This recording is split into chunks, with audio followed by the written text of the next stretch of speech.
Windows 98 enhances a user's system for accessibility in the following ways. Accessibility tools. Making the user interface elements scalable. Compensate for difficulties using the keyboard. Emulate the mouse with a keyboard. Support alternative input devices that emulate the keyboard and mouse. Provide visual cues to let users know when an application is making sounds. Advise applications when the user has a vision impairment. Advise applications when the user needs additional keyboard support because the user had difficulty using a mouse. Advise applications when the user wants visual captions displayed for speech or other sounds.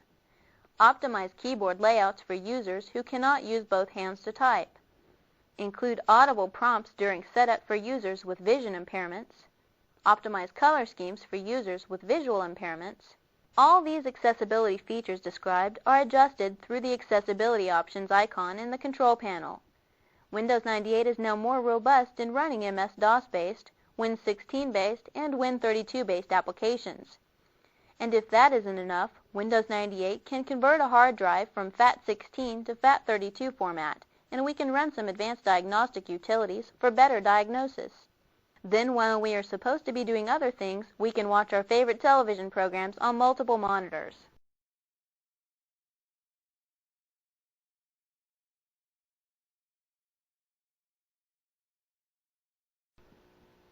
Windows 98 supports direct script execution from the user interface of the command line. A script is simply a series of commands that can be executed automatically.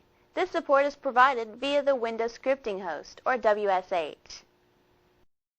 The WSH is a low-memory scripting host that is ideal for non-interactive scripting needs, thus allowing us to save time by automating many user interface actions, such as creating a shortcut and connecting to a server.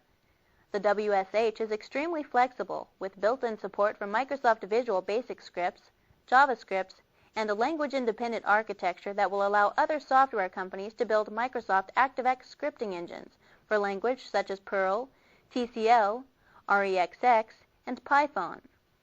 Let's view a sample Windows script. We select Start, choose Programs, then Accessories, and Notepad. Now with Notepad opened, we select the File menu, choose Open, and the Open dialog box appears.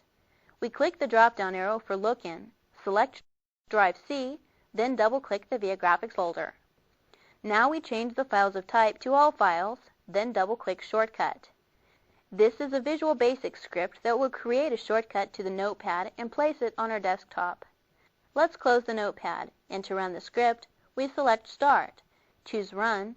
In the Run command line, type C:\Viagrafix\shortcut.vbs and press Enter. A window message box appears, telling us we created a shortcut to Notepad. We click OK, and we can see a shortcut to Notepad on our desktop. This script was written using the Notepad, then saved as a .vbs or Visual Basic file extension.